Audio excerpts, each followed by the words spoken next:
హల్లెలూయా. దేవునికి స్తోత్రములు. ఇప్పుడు మీ అందరికీ వందనాలు తెలియజేస్తున్నాను.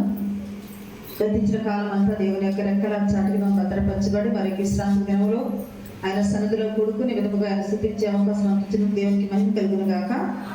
ఆమేన్. ఈ చదవబడినటువంటి 119వ కీర్తన 137 వచ్చిన మనం చదువుకున్న మాటల్లో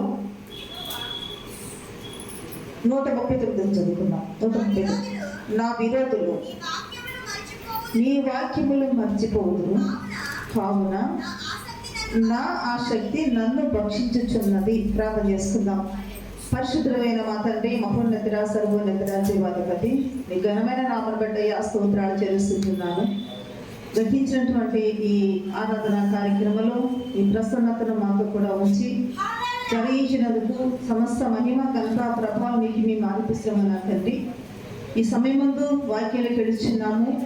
మా ఎడల మీ చిత్తము ఏమేదో ప్రభా, మీ వాక్యము ద్వారా మీరు మాతో మాట్లాడుచు ఉన్నప్పుడు మీ స్వరము మా మధ్య నయన వినిపించి ప్రార్థిస్తున్నాను. మా తలపులు, మా ఆలోచనలు, మా యొక్క ఆయా ఉద్దేశాలు నా ముందు పంచండి.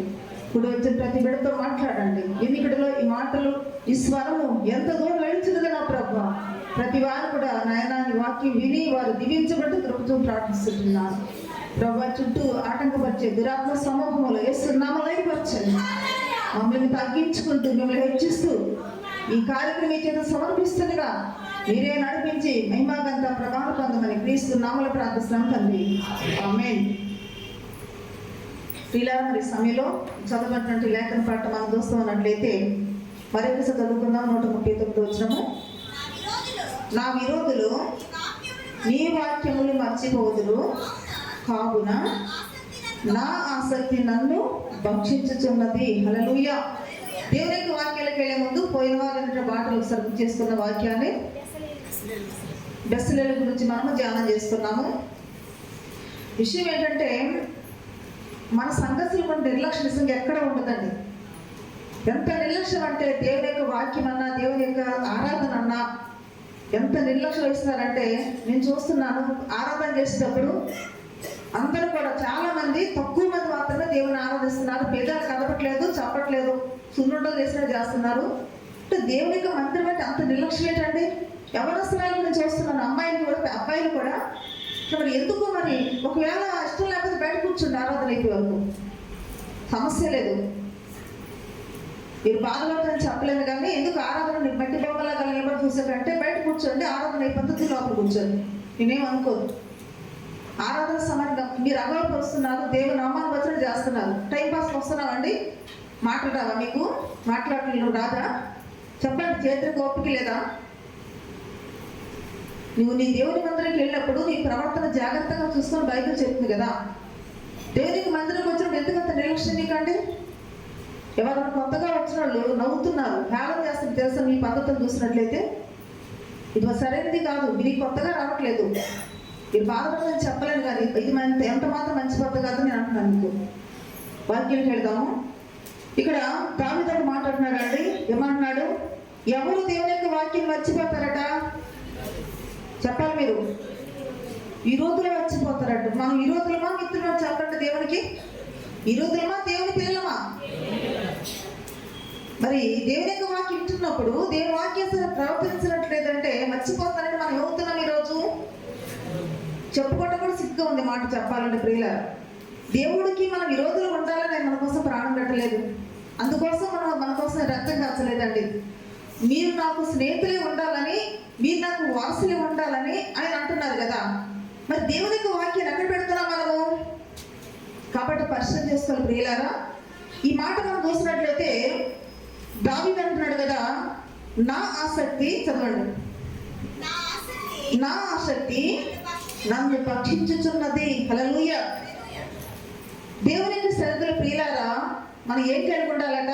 ప్రతి ఒక్క వ్యక్తి కూడా దేవుని యొక్క విషయంలోనే ఒక ఆసక్తి కలిగి ఉండాలి.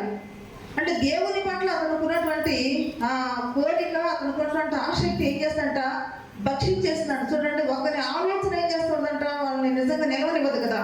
అంటే దేవుని గురించి అతనుకున్నటువంటి ఆసక్తి అతను ఏం చేస్తుందంట? భక్షిస్తుందంటే ఎంతగా దేవునిలో అతను మిళితమై ఉన్నాడో ఒక మాట మాట మనకు అర్థమైపోతుంది. హల్లెలూయా. కాబట్టి ఈరోజు ఒక అంశం చెప్పడానికి ఇష్టపడుతున్నాను.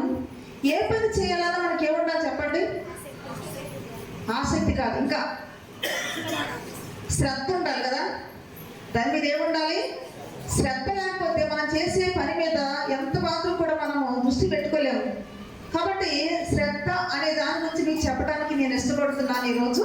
అందుకని దేవుడే మాట్లాడుతున్నారంటే నిర్గమకాండము వీళ్ళరా దేవాది దేవుడే స్వయంగా మనకు చెప్పే మాట ఏంటంటే ఏం కలిగి ఉండాలంటే మనము ఏం చదివానండి ఇక్కడ? మీరు నా మాటలు శ్రద్ధగా వినమంటున్నాడు. ఏముండాలంటే మనకి శ్రద్ధ ఉండాలి. మరి శ్రద్ధగా వినేటువంటి వారిగా ఉన్నప్పుడే ఆ మాటలు కూడా మనం శ్రద్ధగా పాటించాలని ఉంటాం. ఈరోజు చాలా చాలా తక్కువ మందిలో ఉంటున్న శ్రద్ధ. ప్రియులారా, శ్రద్ధ ఉన్నప్పుడు మన దేవుడు మనకి ఇచ్చిన తలాంతులు వాడుకుంటాం. దేవుడు పనిలో మనం ముందుకు వెళ్తాము. మన కుటుంబంలో కూడా ఏదన్నా ఒక పనిలో మనం రాణించాలంటే దాని మీద మనకి ఏముండాలంటే శ్రద్ధ ఉండాలి. నువ్వు చదువులో ఉత్తీర్ణత చెందాలన్నా, నీ వ్యాపారంలో నువ్వు లాభం పొందుకోవాలన్నా, నువ్వు వ్యవసాయం చేయాలన్నా, లేకపోతే ఏదన్నా సరే మానవ జీవితంలో ఏ పనిలో రాణించాలన్నా సరే ఆ మనిషికి ఏముండాలండి? శ్రద్ధ ఉండాలి. కాబట్టి ఏదో అశ్రద్ధగా దేవుని మందిరానికి వచ్చేసి ఇలా ఆదివారం కదా వెళ్తున్నాను, తప్పదు మరి వెళ్ళాలి కదా అనేటువంటిది అది శ్రద్ధ అనిపించుకోదు. ప్రియులారా, ఏదో దాన్ని ఏమంటారు నామక్రద్ధ అనేటువంటి భక్తిగా ఉంటుంది. కానీ దేవాది దేవుడు మనము ఏం కలిగిన వారిగా ఉండాలని అంటున్నారంటే మీరు నా మాటలు శ్రద్ధగా విని నా నిబంధన అనుసరించింది ఎడల అంటున్నారు. కాబట్టి ప్రియులారా, మరి దేవుని యొక్క వాక్యంలోకి మనం ముందుకెళ్ళినట్లయితే సామెతల గ్రంథము చూడండి. సామెతల గ్రంథము 12వ అధ్యాయము 24 చూడండి. శ్రద్ధగా పనిచేయవారు ఏలుబడి చేయుదురు, సోమరుల వెండి పనులు చేయవలసి వచ్చిన. హల్లెలూయా. కాబట్టి ఏ పని మీద మనము శ్రద్ధ ఉన్నప్పుడే ఇక్కడ ఏముంటుందో చెప్పాను, మనం రాణించగలము. అందుకని ఇక్కడ వాక్యం చెప్పండి, శ్రద్ధగా పనిచేయవారు ఏలుబడి చేస్తారంటే శ్రద్ధలోని దేవుని ఆశీర్వాదం తెలుసండి. ముందు మనం వినబోతున్నాము. ఎప్పుడైతే మనము దేవుని మీద అంత శ్రద్ధ చూపించిన ప్రియులారా, ముందు ఉన్నటువంటి శ్రద్ధ కానీ ముందున్నటువంటి ఆ ఆసక్తి కానీ ఇప్పుడు మీలో లేకపోవడం బట్టి మీ కుటుంబంలో దేవుని ఆశీర్వాదం లేదని చెప్పడానికి ఎటువంటి సందేహం లేదు. హల్లెలూయా. ఎందుకు మన కుటుంబాలు ఇంకా వదిలేకపోతున్నాయి? ఎందుకు మన జీవితాలు ఎందుకు ఎప్పుడు అలా ఉంటున్నాయి అంటే మనం అనుకుంటే నేను చాలా భక్తి చేస్తున్నాను, నేను చాలా గొప్ప భక్తి కలిగి ఉన్నాను అని చెప్పేసి మనం అనుకుంటున్నాను. ప్రియులారా, కనీసం ఎంత కూడా మన భక్తిలోని ఏమాత్రం న్యాయం లేదు నేను అంటాను. హల్లెలూయా. అందుకని దేవుడు ఏమన్నారండి, శ్రద్ధ ఉంటే మనం అనుకున్న టయానికి దేవుని సంతకు వస్తాము. శ్రద్ధ ఉంటే నిజంగా ఏ ప్రార్థన కూడా మనము విడిచిపెట్టము. శ్రద్ధ ఉంటే దేవునికి సన్నిధి జరిగించి ప్రతి కార్యక్రమం మనం దృష్టి పెట్టుకుని ఉంటాం. ప్రియులారా, హల్లెలూయా. అందుకని శ్రద్ధగా ఏలుబడి చేవారు ఏం చేస్తారు?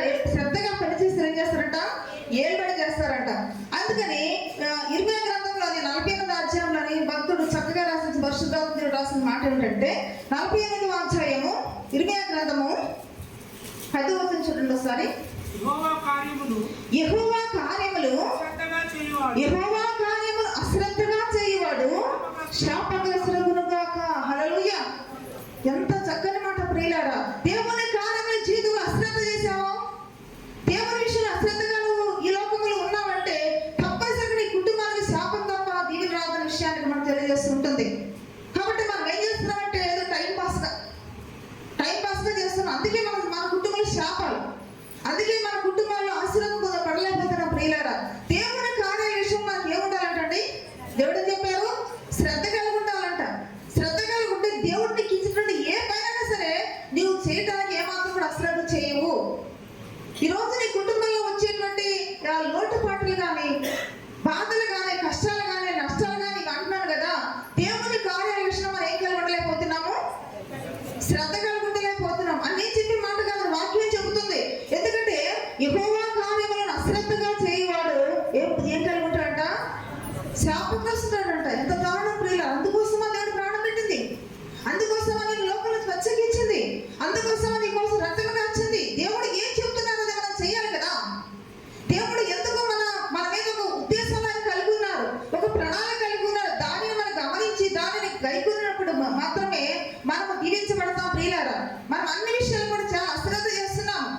ఒకటి చెప్తాం, రెండు చేయలేం. ఇక్కడ ఒకటి వింటున్నాం, బయటకు వెళ్ళి కూడా చేస్తున్నాం ప్రియులారా. ఏదైతే దేవుడు మనకు ఆజ్ఞాపిస్తున్నారో దానికి వ్యతిరేకంగా బ్రతుకులు బ్రతుకుతున్నాం ఈ రోజు మనం. దానికి ఎటువంటి సందేహం లేదు ప్రియులారా. నువ్వు అనుకున్నామో వాస్తవంగా నాకు తెలుసు, నాకు చాలా తెలుసు అనుకున్నావు ప్రియులారా. నాకు ఒకవేళ తెలిసి కానీ లోకసభ తెలియకుంటే ఉండొచ్చు కానీ ప్రియులారా, దైవిక ఏంటంటే మరి ఆ యొక్క శ్రద్ధ అనేది నీ కుటుంబంలో లేదు కాబట్టి ఏదో కుటుంబంలో దుష్టుడు పనిచేస్తుంటున్నాడు అంటే సందేహం కూడా లేదు. హల్లెలూయా. అందుకని ఏ కార్యాలు మనం అశ్రద్ధ చేయకూడదంట చెప్పండి. దేవుని కార్యముల విషయంలో మనం ఎంత మాత్రం అశ్రద్ధ అనేది ఎంత మాత్రం మనకు తగినది కాదు. అది మన కుటుంబాలకు మేలుకరం కాదు. అది మనకు కానీ మన బిడ్డలకు కానీ లేక మన కుటుంబ సభ్యులు ఎవరికైనా సరే అది దీవెనకరమైన కాదన్న విషయాన్ని ముందు గమనించాలి. హల్లెలూయా. కాబట్టి మనం ఏం చేస్తున్నామంటే మనుషులకి భయపడుతున్నా, దేవునికి అస్సలు భయపడలేదండి. అందుకే సమయంలో మాట్లాడిన సందర్భంలోని మనిషికి తప్పు చేసినా ఒకవేళ పాపం చేసినా ఒకవేళ క్షమాపణ ఉందే కానీ మనం డైరెక్ట్ గా ఎవరితో ఎదుర్కొంటున్నామంట దేవుని విషయంలో మనం తిరుగుబాటు చేస్తున్నామంట. ప్రియులు ఎంత దారుణం అండి. అందుకని మనం ఏ కార్యాలు మనము అశ్రద్ధ చేయకూడదట, దేవుని కార్యాలు. ఒక వ్యక్తి అంట దేవుని కార్యములు దేవుని యొక్క ఆశీర్వాదములు విషయంలో అశ్రద్ధగా ఉండి తర్వాత ఎంత శ్రద్ధగా వెతికినా సరే చివరికి ఏం మిగిలింది తెలుసా అండి? శాపం మిగిలింది. మీకు ఆ మాట చెప్తాను చూడండి. ఫిబ్రవరి రాసిన పత్రిక 12వ అధ్యాయము 17వ వచనం చూడండి. ఏశావు ఆ తర్వాత ఆశీర్వాదాలు పొందకోరి కన్నీళ్లు విడుచుచు దాని కోసము శ్రద్ధతో వెతికినను మారుమనసి పొంద అవకాశము దొరకక విసర్జింపబడాలని మీరు ఎరుగుదురు. హల్లెలూయా. ఎంత మంచి మాట ప్రియులారా, మనకు దేవుని యొక్క వాక్యం నేర్పుతున్నది. యేషూవ తన జీవితంలో చేసిన ఒక పొరపాటుకు, యేషూవ తన జీవితంలో నిర్లక్ష్యము అశ్రద్ధకు తర్వాత దాని విలువను ఆ సమయము కోల్పోయినటువంటి జ్యేష్ఠత్వ హక్కును గురించి ఆ విలువ తెలుసుకున్న తర్వాత ప్రియులారా తర్వాత శ్రద్ధగా వెతికాడట. తర్వాత ఎంతో శ్రద్ధతో నాకు ఆశీర్వాదం కావాలి, నాకు జ్యేష్ఠత్వం కావాలి, నాకు దీవెన కావాలి, ఎంత ఏడ్చినా సరే దానికి ప్రతిఫలం పొందలేకపోయాడు. హల్లెలూయా. నీ జీవితంలో ప్రియులారా ఈ రోజు నీకు ఒక మంచి సమయం ఇచ్చినాడు దేవుడు, నీకు ఒక మంచి అవకాశం ఇచ్చాడు దేవుడు.